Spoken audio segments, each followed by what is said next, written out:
Parte tu semana con toda la información que necesitas en Empieza por acá, con Fran Castillo, Cristian Leporati y Marco Moreno.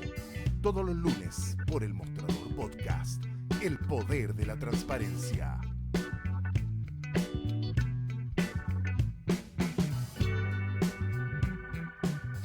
Muy buenos días, ¿cómo están? 9 de la mañana con 9 minutos. Muchas gracias por arrancar su semana junto a nosotros. Saludar a todos y todas quienes a esta hora se están conectando precisamente a nuestras transmisiones. Vamos a estar comentando, como saben, los temas más relevantes que van a marcar esta semana.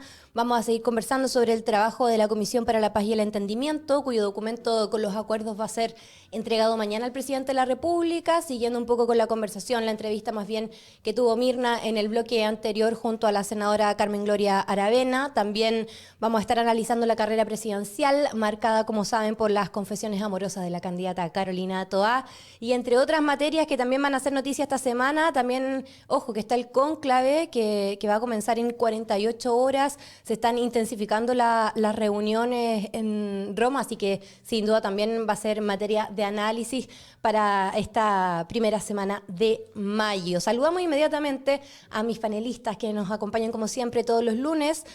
Saludamos al experto en marketing político y académico de la Universidad Diego Portales, Cristian Leporati. ¿Cómo estás? Muy buenos días. Hola Fran, hola Marco. Todo bien por acá. Otro día Qué, de sol. qué Sin bueno. invierno. Sí, eso es bueno. Saludamos al director del Centro de Democracia y Opinión Pública de la Universidad Central, Marco Moreno. ¿Cómo estás, Marco? Hola, Fran, Cristian, ¿cómo están? Muy buenos días. Hola. Oye, me van a disculpar un poquito con la voz, pero estoy siendo víctima nuevamente del resfrío. Anda todo el mundo enfermo, así que hago el llamado solidario a que se cuiden harto. Pero estamos con toda la energía igual para comentar los temas que yo ya adelantaba al principio. ¿Qué les parece si revisamos un poco algo muy relevante en términos políticos y sociales, como es el documento que va a ser entregado mañana al presidente de la República por los comisionados, quienes integraron esta Comisión para la Paz y el Entendimiento? Solo a modo de contexto, para quienes nos están escuchando, esta comisión fue un organismo transversal con diferentes integrantes de todas las sensibilidades políticas, que tenía como propósito asesorar al presidente de la República para construir y solucionar más bien a largo plazo el conflicto territorial que se tiene entre el Estado y el pueblo mapuche. Bueno, ese trabajo concluyó después de una prórroga, se llegaron a acuerdos, no hubo unanimidad, que ojo, la unanimidad no estaba por el mandato, por el decreto que crea esta comisión, sino que fue más bien un acuerdo interno. No se logró esa unanimidad de los acuerdos, ese voto disidente lo dio el presidente de los agricultores de Mayeco, Sebastián Avellán. Y bueno, es lo que ha causado mayor polémica y comentario en los últimos días, además de la renuncia al Partido Republicano de la senadora Carmen Gloria Aravena, quien sí votó a favor de este informe, en contraposición a lo que había sido mandatado por su partido, el Partido Republicano, quien le hizo un llamado a votar en contra de lo que acá se había resuelto. Y estuve en conversación con Mirna hace algunos minutos e hizo un llamado a los candidatos presidenciales y a la política en general a que antes de opinar se leyeran el informe, porque se están comentando cosas que no están en el escrito, en el texto que va a ser entregado mañana al presidente de la República. ¿Cómo ven el panorama en general y qué puede significar o no este acuerdo de la comisión? Si va a ser tan determinante en el conflicto como se había planteado en un principio, Marco. ¿Cómo lo ves? Partamos contigo. Bueno, en principio uno podría decir que el que haya una decisión del Estado de Chile por una vez más intentar enfrentar, ¿no es cierto?, una situación que no hemos resuelto en 200 años, ¿no? Es una noticia que por lo menos resulta positiva, ¿no? Y que busca hacerse cargo, como decimos, de un problema no resuelto y que ningún gobierno incluso desde el siglo XIX en adelante, ha podido enfrentar de manera satisfactoria, ¿no? Se han hecho avances, evidentemente, en distintos momentos de la historia de Chile. Con la vuelta a la democracia se logró avanzar en la restitución de tierra, pero evidentemente el problema no tiene que ver solo con las tierras, sino que es mucho más estructural, y por eso que esta comisión es un buen intento de abordar el problema desde una política de Estado, ¿no? Y no desde una política del gobierno. Dicho eso, como tú decías, Fran, de los 8 integrantes, uno lo votó en contra Sí. y por lo tanto eh, ese dato responde justamente a que esta persona representa a los dueños de tierras, qué sé yo, de la zona de Mayeco, los grandes latifundistas, y evidentemente era esperable de que votara de esa manera. No es un voto que se pueda atribuir ni al Partido Republicano ni a los libertarios, ¿no? Nacional Libertario, no tiene que ver con una decisión política. Sin embargo, lo que pase con esta comisión sí tiene un componente político, ¿no? Evidentemente, los partidos, especialmente los de derecha, están con la calculadora en la mano, porque efectivamente la gente espera que haya una solución al problema en la Araucanía, pero en el país en general, ¿no? Uno podría felicitar la voluntad de diálogo, de entendimiento, pero evidentemente Chile Vamos también está pensando en cómo esto le afecta electoralmente. Recordemos que este año hay elecciones de senadores en la región de la Araucanía. Se tienen que elegir los 5 senadores, además de los diputados que representan a esa región. Y evidentemente en Chile Vamos hay una lectura de que esto podría tener efectos sobre ese resultado electorales porque republicanos y libertarios intentan tener una posición más dura de rechazo a este documento. Eso le costó, como tú decías, Fran, la salida a la senadora Aravena del Partido Republicano porque se le había dado o señalado o advertido de que tenía que votarlo en contra, si no iba a perder su posibilidad de repostular al Senado. Y finalmente ella tomó la decisión de votarlo como lo hizo, a favor, con la consiguiente salida del Partido Republicano, ¿no? Lo que abre también las especulaciones para esta idea de que si en la eventualidad de que Johannes Kaiser no logra sobrepasar de aquí al 18 de agosto, un poco antes, a José Antonio Kast en las mediciones eh, eh, que tenemos de encuestas, de estudios de opinión. Una posible salida para Kaiser sería postular al Senado respaldado por republicanos y el Partido Nacional Libertario en la región de la Araucanía, ¿no? Por lo tanto, esos son los elementos de contexto, pero, o los efectos que podría tener desde el punto de vista político, pero evidentemente estamos aquí frente a la oportunidad de que el Estado pueda encontrar un camino respecto de cómo avanzar en relación con ese tema. Ujú. La dificultad, además del efecto político, tiene que ver con que el gobierno en los próximos 9 meses que le quedan de mandato, ¿no? Es poco o nada lo que puede hacer en relación con la implementación, eventualmente, ¿no es cierto?, de este acuerdo, si es que el gobierno decide impulsar algunas iniciativas legales, no va a tener mucho espacio y por lo tanto el riesgo que puede tener el acuerdo es que en un año electoral, ¿no? Con poco tiempo para que el gobierno, para que el Ejecutivo pueda impulsar algunos cambios legislativos, administrativos, porque le queda poco tiempo, porque la voluntad, porque la fuerza política probablemente ya no sea la misma, ponen también en riesgo una iniciativa que, como digo, es muy interesante porque tiene un acuerdo, más allá de que una persona, de uno de sus miembros haya votado en contra, tiene un acuerdo bastante amplio de voluntades, de Sí. disposición y de diagnóstico respecto del problema, porque aquí nos estamos poniendo más o menos de acuerdo en cuál es el problema y en algunas estrategias o algunas medidas para intentar resolverlo.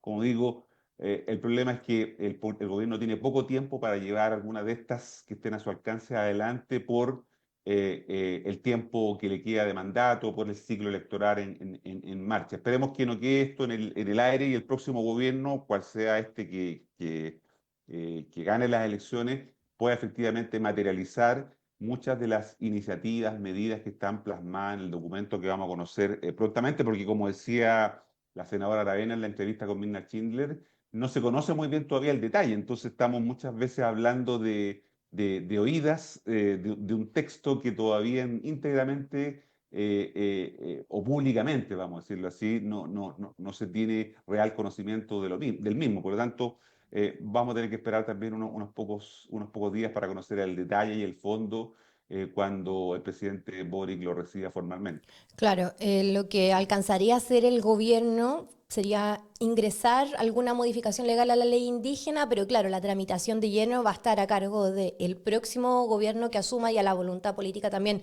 del nuevo Congreso Nacional. Así que hay incertidumbre por ese lado. Por otro lado, está la politización clara que se le va a dar a este tema a propósito del ambiente electoral. Ojo que este fin de semana también estuvo dando entrevistas Alfredo Moreno, copresidente de la comisión junto al Senado Francisco Huanchumilla. Digamos que Alfredo Moreno no es un hombre de izquierda, es un hombre de derecha, exministro Sebastián Piñera, expresidente de la CPC, y él destacó bastante la propuesta, dijo que iba a lograr dinamizar la economía en la zona, dar soluciones alternativas a la entrega de tierras, porque sabemos que es un problema que se extiende o se puede llegar a extender incluso hasta 100 años según cómo está la ley indígena hoy día, y también dar reparación a las víctimas de violencia, entre otros beneficios. Así que, tal como dice Marco, el detalle de esto lo vamos a conocer en los próximos días, pero es un acuerdo casi transversal que esperamos que tenga un correlato sin duda en las opiniones de quienes están compitiendo electoralmente hoy día, que pueden ser muy peligrosas también en el mal entendimiento de este documento que es tan importante para solucionar un conflicto histórico en nuestro país.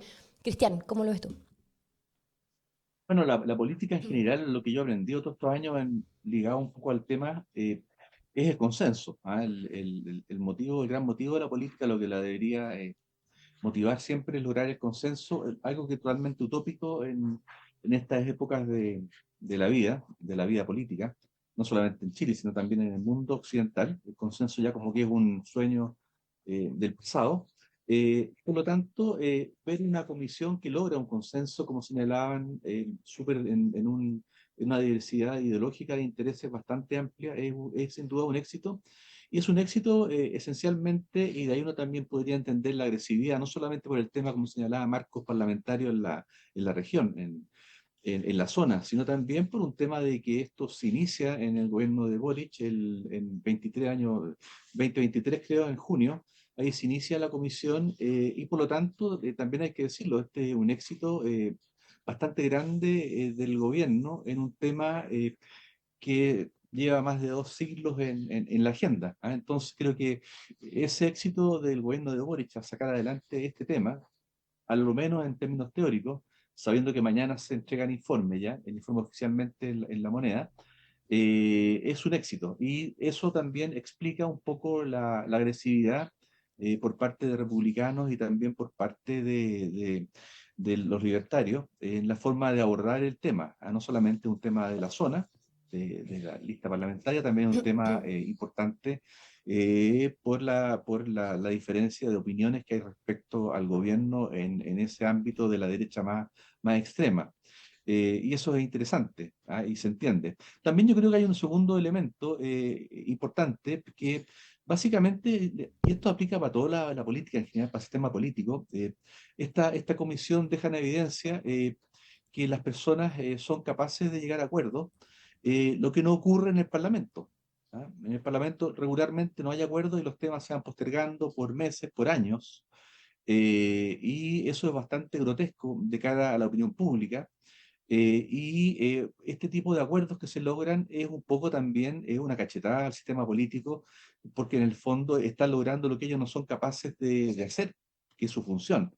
Y lamentablemente, como tercer aspecto, siempre tengo una previsión más bien negativa respecto de estos acuerdos, en el tema mapuche, en el tema de la Araucanía, porque finalmente el conflicto en política da réditos políticos, da réditos electorales, y es mucho Sí. mejor a veces mantener una zona en conflicto que lograr la paz, porque la paz ya no te genera más beneficios políticos. El acuerdo no te genera un beneficio, no te genera diferencias.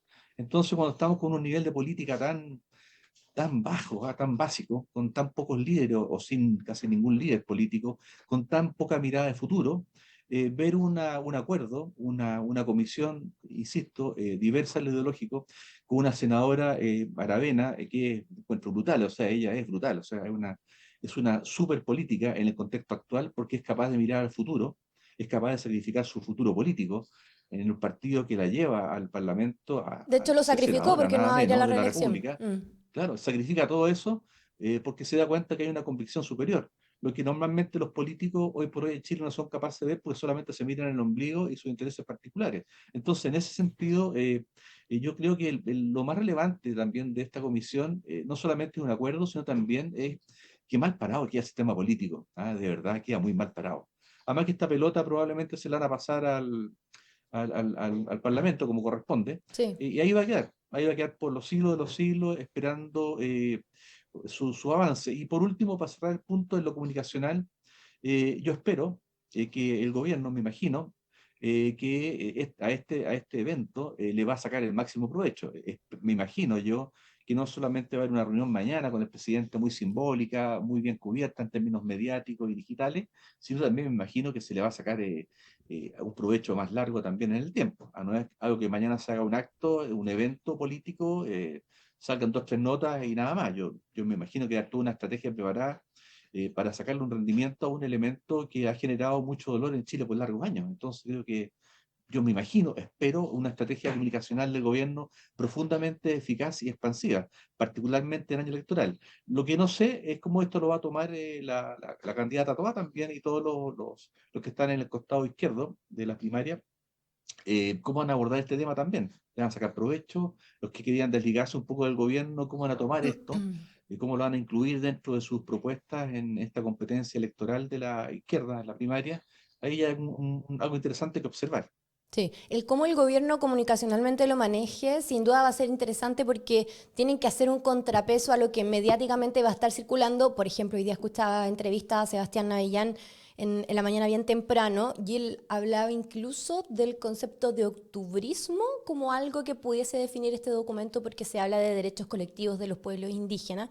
Y bueno, Perdona, pero sí, Fran, Marco Moreno hablaba hoy día en la mañana en un medio amigo, decía, oye, ojo, esto no tiene nada de turista, no hay nada, aquí no hay nada Alfredo Moreno, no hay nada, o este Perdón, Marco, Alfredo Moreno, no hay o este nada, Marco Moreno. es otra persona, exactamente, te Sí, debe a sí, categoría, te convertí en empresario y sí. además dueño de varios caballos. Lo que decía Moreno, básicamente, que esto no tiene nada de turista, o sea, no hay nada que diga relación con un Estado Plurinacionalidad, plurinacional, sí. etcétera, o sea, nada es básicamente un poco la ignorancia de tocar un tema para atacarlo políticamente porque finalmente no te conviene, no te conviene, insisto, el consenso. El consenso no da réditos políticos Sí. Bueno, hoy por hoy. y por lo mismo, por eso el contrapeso comunicacional que se haga va a ser interesante. Incluso, bueno, el único comentario que ha tenido la candidata Evelyn Matei es que ojalá el documento tuviese un reconocimiento del terrorismo y ahora aclaraba la senadora Aravena de que evidentemente no se había leído el documento porque sí lo hace y hay capítulos que lo reconocen e incluso reparan a las víctimas de manera que hasta ahora no se han hecho. Entonces, claro, a propósito Además, de perdona, cómo se combate la el posverdad. documento no tenía que abordar el tema, no tenía que abordar el tema del terrorismo, ¿ah? No era parte de los temas a abordar, No, pero lo que decía Moreno. fue algo que la misma senadora Aravena se encargó de que hubiese un reconocimiento por todo lo que había pasado y las víctimas de la zona. Y en fin, eso está en el documento. Y aún así se logró Mm, el consenso. A eso voy, exacto. que va a ser interesante el cómo se hace el contrapeso para que este tipo de fake news respecto a lo que se va a entregar mañana no se sigan propagando. Marco, ¿cómo lo ves? Ya para cerrar el tema, también en el ámbito electoral, cómo se va a manejar desde el progresismo a propósito de las primarias y también los comentarios que van a seguir surgiendo desde el Partido Republicano y los libertarios también que van a estar contrarios a lo que se va a presentar mañana. Y uno esperaría que desde el oficialismo, los partidos del oficialismo, la estrategia sea en este punto seguir la posición del gobierno, que es un impulsor, que fue el creador, como decía Cristian, es una comisión presidencial que va a estar asesorando al presidente en estos temas. Por lo tanto, no debiéramos, pero no vamos a descartarlo, esperar puntos críticos o visiones no tan optimistas respecto del acuerdo. Uno esperaría un respaldo unánime justamente porque, como decía, lo que es un intento de abordar desde el Estado un problema, ¿no es cierto?, que no tiene que ver con un gobierno, que no tiene que ver con uno u otro actor privado o con las propias comunidades, sino que es más amplio que esto. Desde la oposición, sí, yo creo que va a haber un intento de parte de republicanos y del Partido Nacional Libertario de desdibujar esta iniciativa, ¿no? Le van a seguramente colgar eh, este tipo de epítetos como hace el comisionado Navellán, ¿no es cierto?, que votó en contra el informe, y que yo creo que la estrategia republicano y libertario es tratar de polarizar con este tema. Van a Mm. convertir este tema en la elección de la Araucanía en un tema, ¿no es cierto?, de división Mm. entre los que están a favor del orden, de la seguridad en la región versus los que quieren restituir las tierras, ¿no es cierto?, a las comunidades mapuche. Esa dicotomía tan sencilla, tan, digamos, básica, Cristian la puede explicar con mayor detalle desde el punto de vista comunicacional, es la que yo creo que van a buscar instalar. ¿Por qué? Porque el objetivo también de republicanos y libertarios es tener o mantener su votación en esta región.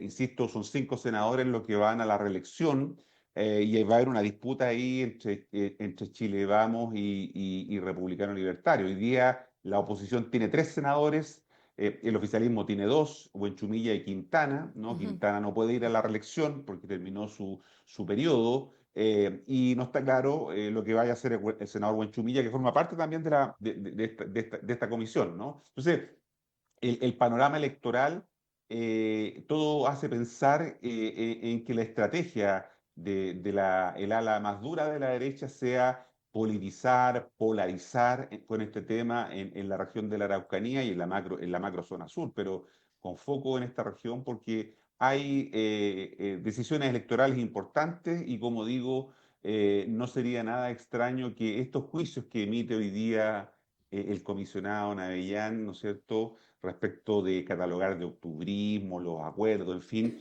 lo que buscan es generar un clima de confrontación desde el punto de vista electoral, dividiendo, ¿no es cierto?, a los electores entre ellos versus nosotros, ¿no? Esa va a ser la lógica que probablemente se instale desde el punto de vista comunicacional Marco, electoral. pero hay un punto interesante en eso, que hay un punto intermedio, ¿no?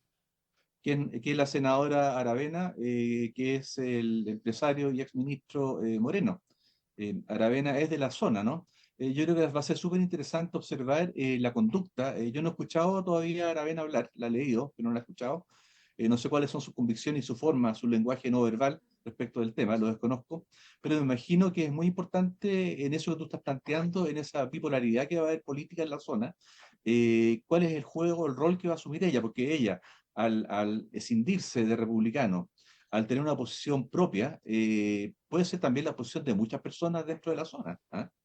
Y hay que ver si ella tiene las cualidades y el liderazgo para poder asumir un rol más bien de consenso, de unir en vez de divorciar. Eso está por verse. Yo desconozco cuáles son las cualidades de liderazgo que tiene la senadora. ¿Ah? No sé si irá a crecer con esto o irá a decrecer y un poco quedarse en el Senado y no salir a defender una posición como la que estaba defendiendo, dado el sector del cual ella viene. ¿Ah? Yo creo que ahí hay una piedra de tope re interesante en lo comunicacional. ¿Ah? Si es que ella Probablemente ella crece. tomó la decisión de no ir a la reelección, entre otras cosas Exacto. porque no es fácil. Recordemos que ella salió electa con la votación mayoritaria del senador Kass. Ella integraba la lista de Bópoli, Ujú. ¿no? Y fue arrastrada por la votación de Felipe Kast. Después se salió de Bópoli y terminó en republicano, y ahora Republicano. renunció al partido. Pero claro, probablemente el factor simbólico que plantea Cristian de que 2 representantes de la derecha, una senadora, un exministro, empresario, reconocido, hombre vinculado a ese mundo como Alfredo Moreno, ¿no? Que ha estado Probablemente, trabajando, ¿ah? Que ha estado trabajando mucho tiempo en la región, además. Sí. No una exactamente, persona ajena, no es que venga del norte de la región, no. Ha estado mucho tiempo ahí.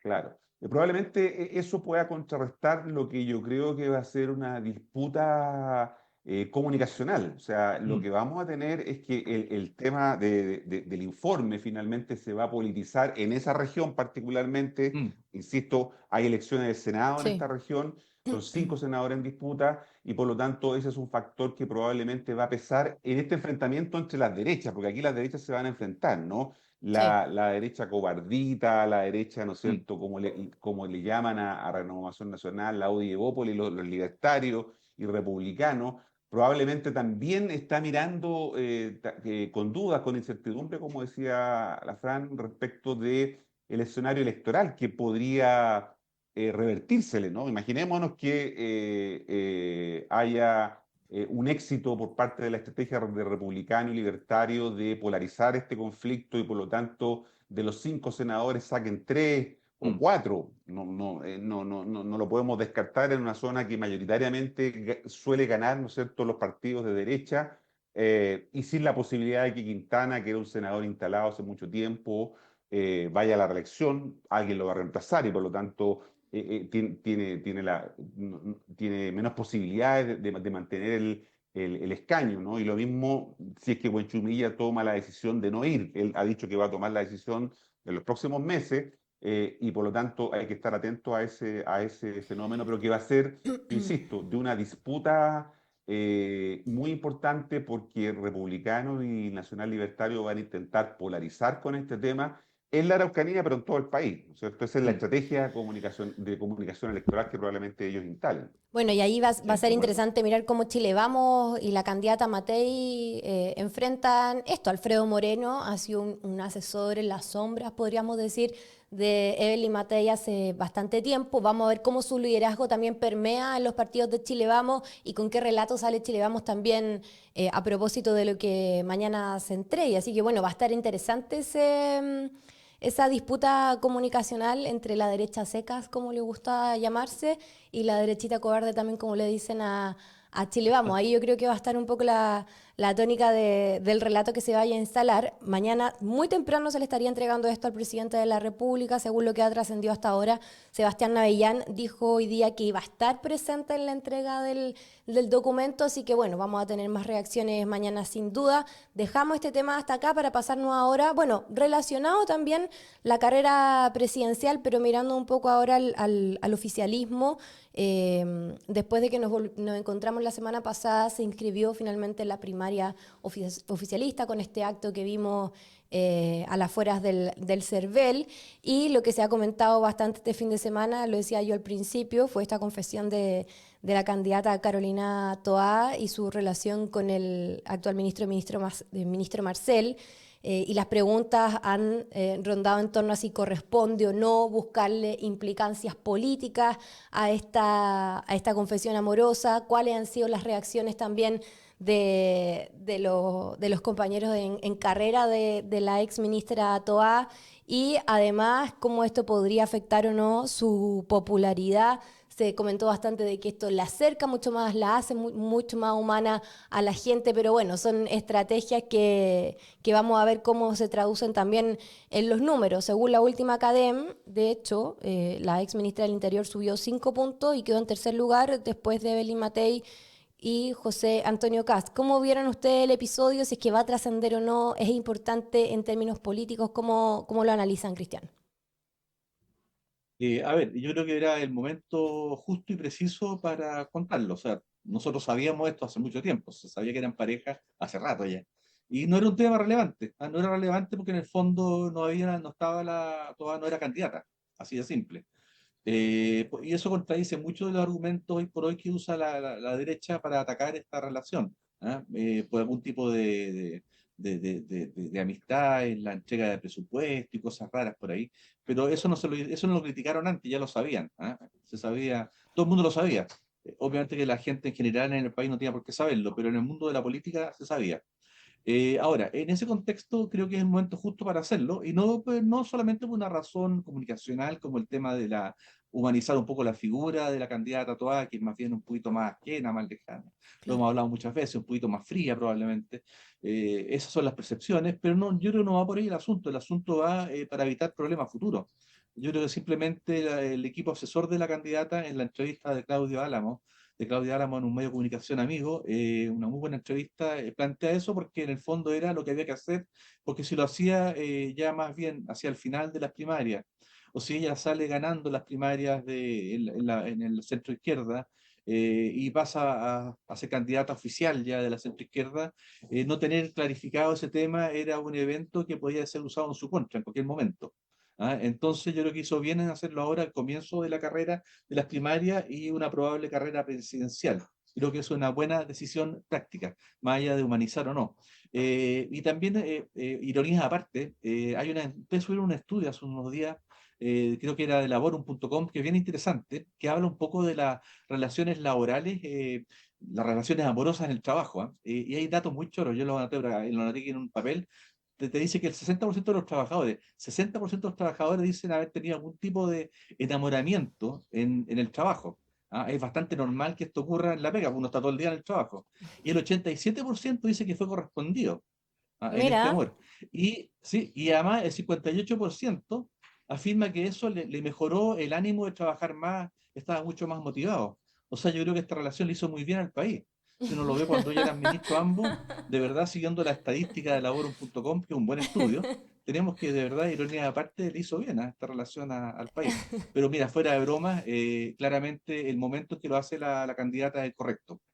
Hay que minimizar los daños frente a ataques que van a venir. La elección va a ser muy dura, va a ser muy peleada probablemente, y en ese contexto hay que ir votando elementos que te pueden servir de insumo para que el enemigo te destruya algo, o claro. te vaya haciendo perder credibilidad. Sumémosle al análisis, Marco, el cómo ve aspectada a la candidata toda, más allá de esto, qué implicancias puede tener en sus niveles de popularidad. Pero lo que está claro es que, bueno, pasó finalmente lo que todo el mundo esperaba que sucediera, que es la renuncia de la candidatura de Paulina Bodanovich, el apoyo del Partido Socialista, y eso, en términos teóricos, por lo menos debería fortalecerla y darle un buen pronóstico para las primarias oficialistas. Se suma también el aumento de puntos en las encuestas de este fin de semana. ¿Cómo lo ve en ese sentido?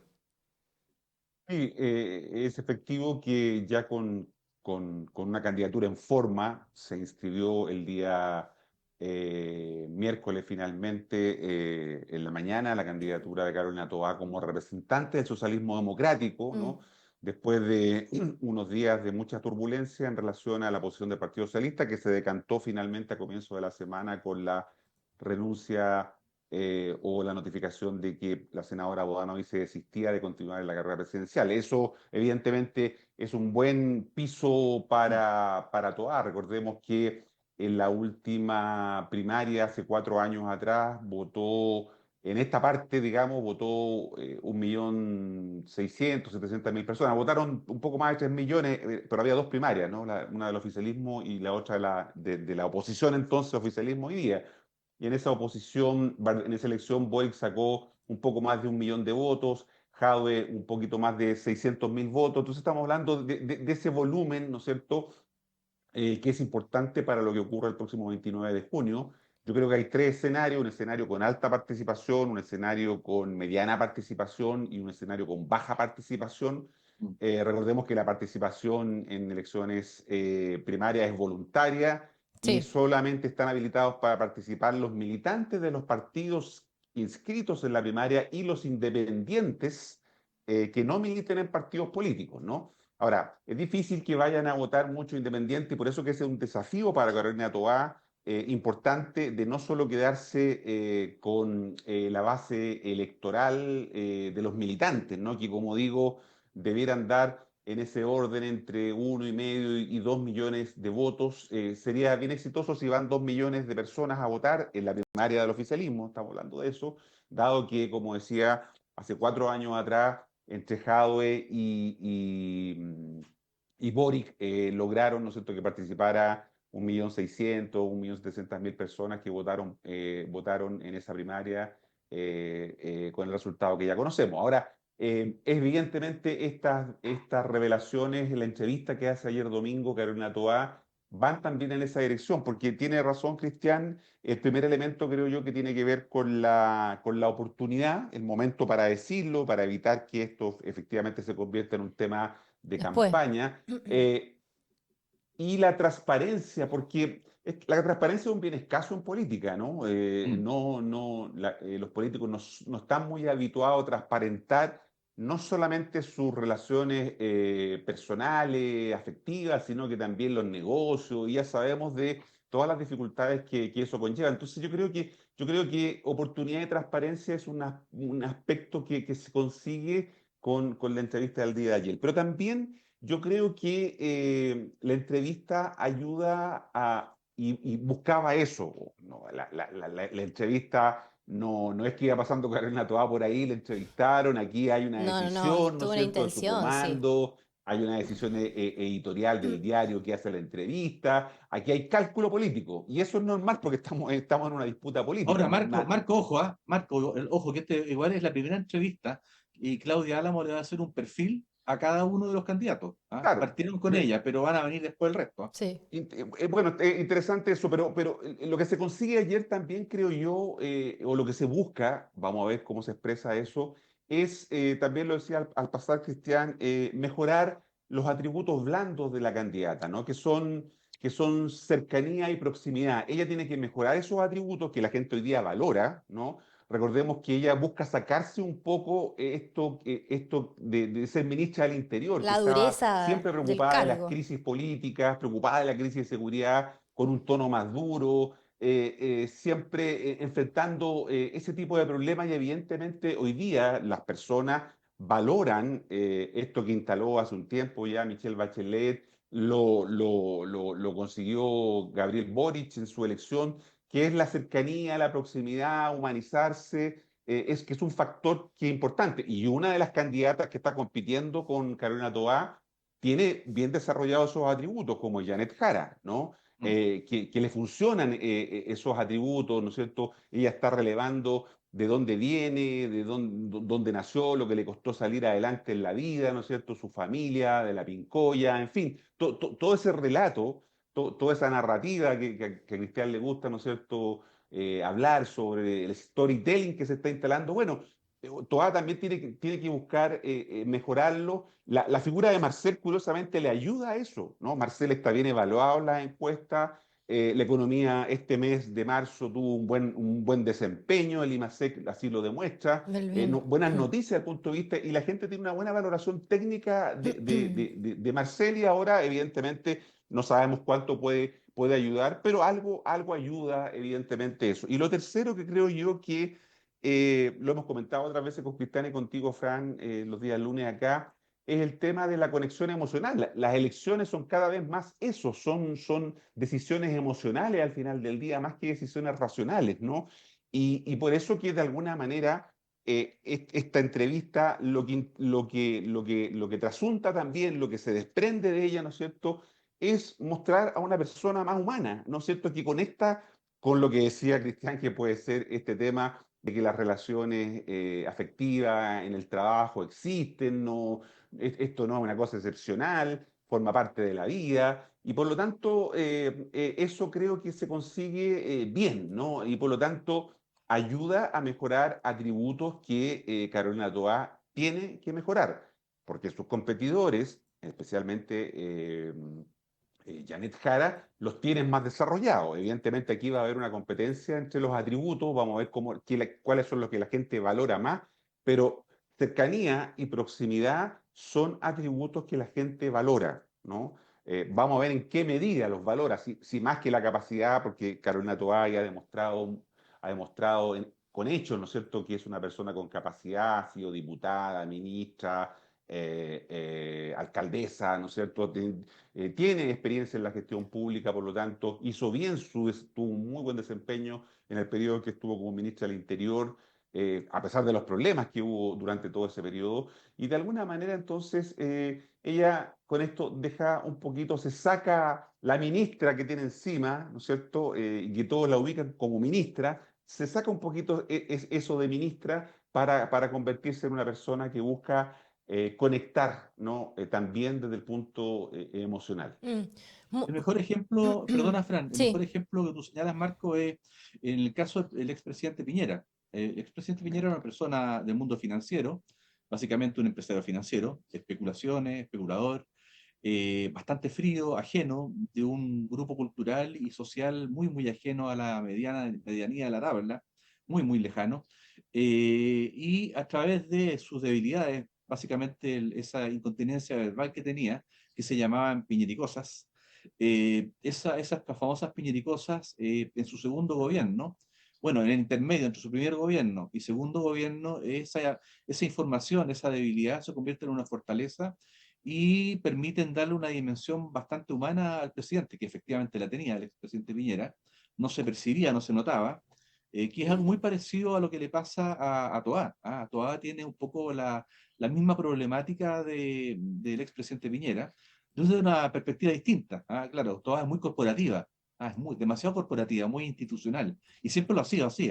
Es un tema que ella tiene de identidad de marca. Pero claro, de repente hay que buscar, como tú señalas, los caminos para un poco humanizar esa figura. Claramente Marco Moreno no lo es. Perdón, me hago Marco Moreno. Claramente Creo, creo. El ministro de Hacienda no lo es, Marcel.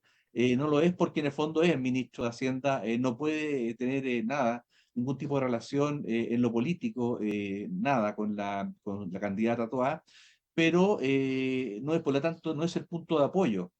Efectivamente, como tú señalas bien, Marco, humaniza la figura, sí, pero no es el camino en el futuro, dado que no puede ser en este proceso de primaria, y si que llega a pasar a la segunda vuelta, a la final, tampoco va a poder ser, a no ser que el ministro Marcel renuncie, lo que no creo que vaya a pasar. Entonces creo que ella debe buscar, o más que ella, su equipo, buscar las instancias un poco para mejorar su comunicación no Mm. verbal, todo lo gestual, que en ella es muy duro, es muy, muy duro. Yo lo veía ayer, y con esto cierro el punto, cuando veía las imágenes de la inscripción de las primarias.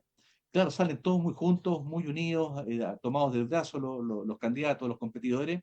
Eso es un poco lo que se busca, lo que se busca y lo que hay que profundizar.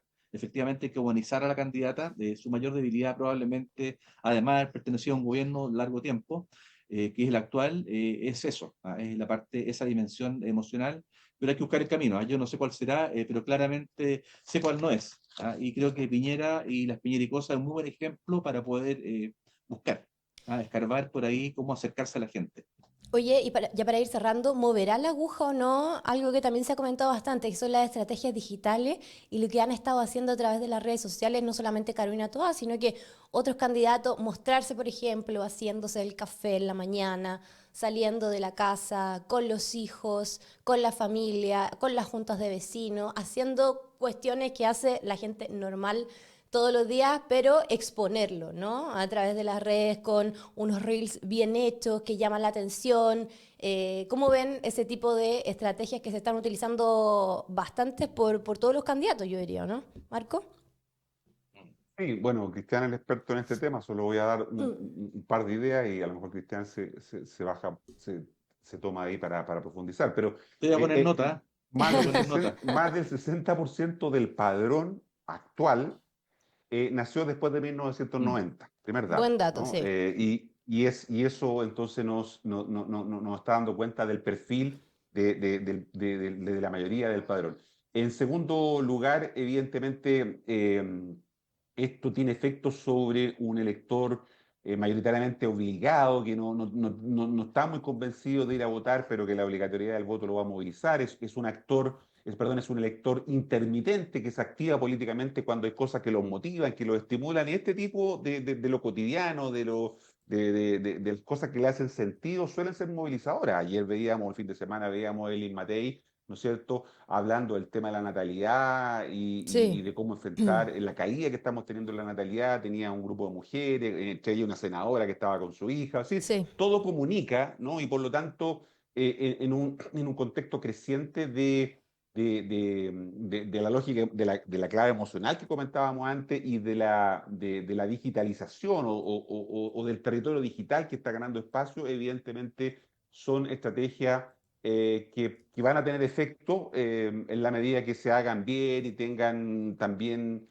algún tipo de narrativa o de relato detrás, porque si no son cosas así muy, muy sueltas que si no son coherentes para la gente terminan diluyéndose, pero Cristian es el que Mm. sabe del tema. ¿Cristian? Mira, de hecho hay que mirar un poco lo que hace Trump. ¿Qué hace Trump? Se disfraza de papa. Millones de seguidores lo aplauden. Ayer se conmemoraban no sé cuántos años de la Guerra de las Galaxias, ¿se acuerdan? Sí. Y aparece ahí con la espada del mal. Pero bueno, él tuvo 15 años en reality y sabe lo que son los medios de comunicación y maneja eso y lo hace muy bien. Uno puede gustar o no gustarle, pero de que tiene efecto es increíble. O sea, en 100 días de gobierno todo el tiempo nos tiene hablando Trump de él. Y siempre está buscando cosas nuevas. Ayer Janet Jara, también conmemorando la Guerra de las Galaxias, aparece ella vestida como esta heroína de la Guerra de las Galaxias con una espada. Y eso apunta nuevamente a saber usar las redes sociales. lo que es bastante llamativo de una candidata del PC, que normalmente usaban una retórica visual y narrativa más cercana a la revolución bolchevique que a la realidad del mundo contemporáneo. Y eso lo está cambiando Jara muy hábilmente. Pero eso no lo vimos, por ejemplo, en Toa. ¿Ah? Yo creo que dentro, para lo que tú planteas, Fran, y lo que estaba analizando Marco, yo creo que hay que sacarse un poco de encima esa ética que tiene la izquierda respecto a lo que hay que hacer en la comunicación política digital. La izquierda, a diferencia de la derecha, tiene una contención permanente en lo ético y moral de cómo debe comunicarse en lo digital y cómo no manipular la realidad en lo digital. Lo que la derecha ya hace mucho tiempo hace, y los mejores ejemplos fueron Trump 1, la Cambridge Analytica y todo lo que hemos conocido en el tiempo. ¿Ah? Entonces creo que para lograr lo que estamos hablando, efectivamente tiene que la izquierda en lo comunicacional despercutirse un poco de esta contención que tiene respecto de manejar cómo se deben manejar las redes sociales hoy por hoy. Janet Jara dio un buen ejemplo ayer, creo que por ahí va el camino. O sea, hay que usar el lenguaje de los jóvenes que no conocen, no tienen una historia cercana a la dictadura o muy lejana, que son ajenos además a las políticas, que están obligados a votar, que el tema no le creen, no le gusta mucho. Hay que acercarlo esto en un lenguaje bastante más lúdico y cercano a ellos, amigable. Y eso, ese es el camino. Y yo creo que en eso la vuelta de tuerca que tiene que darse el equipo asesor de Toa es gigante, ¿eh? Porque tienen esa contención moral que los lleva siempre a caer en la típica retórica de las primarias de la izquierda, de las tandas políticas de la izquierda relacionado con el dibujo, con la comunidad, mucho dibujo, mucho color, baile, la comunidad, Quilapayún, fantástico, está todo eso bien, pero eso es la historia de vida de una comunidad que ya está arriba de los 50, arriba de los 40 años, y el tema es cómo le hablamos a los que están debajo de los 40 años. ¿Ah? Y creo que en eso la derecha es tremendamente más eficaz que la izquierda, pero tremendamente más eficaz, y creo que por ahí va el camino, y creo que Jara ayer le dio una ideita bastante buena al equipo de Toa, y el resto también, de los candidatos, en realidad están mucho más, tienen una agenda de la contingencia, de la contingencia más pop. ¿Ah? La política pop es muy importante porque es el lenguaje que la gente habla, lo popular, lo cotidiano. Y creo que en eso hay un trabajo muy grande que tiene que hacer la izquierda, que ya la derecha lo ha hecho hace rato.